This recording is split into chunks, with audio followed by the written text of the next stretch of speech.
साथियों, आज भारतीय कृषि जिस ऊंचाई पर है, वो देखकर डॉक्टर स्वामीनाथन जहां भी होंगे, उन्हें गर्व होता होगा। आज भारत दूध, दाल और जूट के प्रोडक्शन में नंबर 1 है।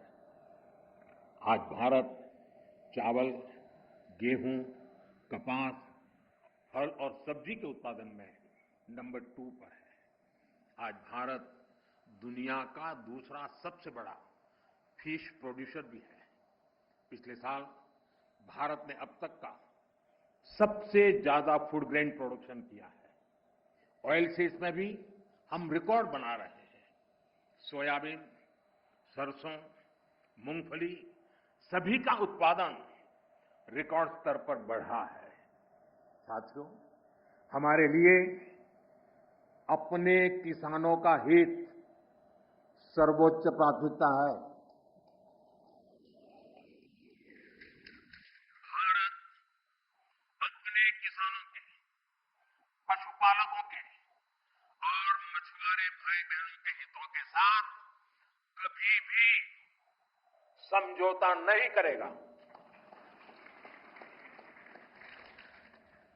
और मैं जानता हूं, व्यक्तिगत रूप से मुझे बहुत बड़ी कीमत चुकानी पड़ेगी, लेकिन मैं इसके लिए तैयार हूं। मेरे देश के किसानों के लिए, मेरे देश के मछुआरों के लिए, मेरे देश के पशुपालकों के लिए आज भारत तैयार है। किसानों की आय बढ़ाना, खेती पर खर्च कम करना, आय के नए स्रोत बनाना, इन लक्ष्यों पर हम लगातार काम कर रहे हैं। साथियों, हमारी सरकार ने किसानों की ताकत को देश की प्रगति का आधार माना है। इसलिए बीते वर्षों में जो नीतियां बनी, उनमें सिर्फ मदद नहीं थी, किसानों में भरोसा बढ़ाने का प्रयास भी था।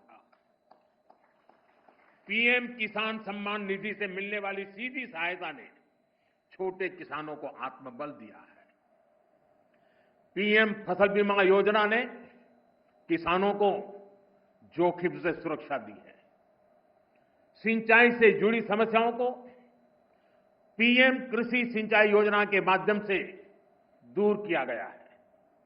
10,000 एफपीओस के निर्माण ने छोटे किसानों की संगठित शक्ति बढ़ाई है। कोऑपरेटिव्स और सेल्फ हेल्प ग्रुप्स को आर्थिक मदद ने ग्रामीण अर्थव्यवस्था को नई गति दी है। ई नाम की वजह से किसानों को अपनी उपज बेचने की आसानी हुई है।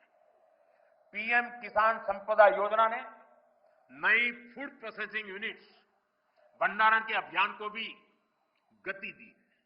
हाल ही में पीएम धन धान्य योजना को भी मंजूरी दी गई है।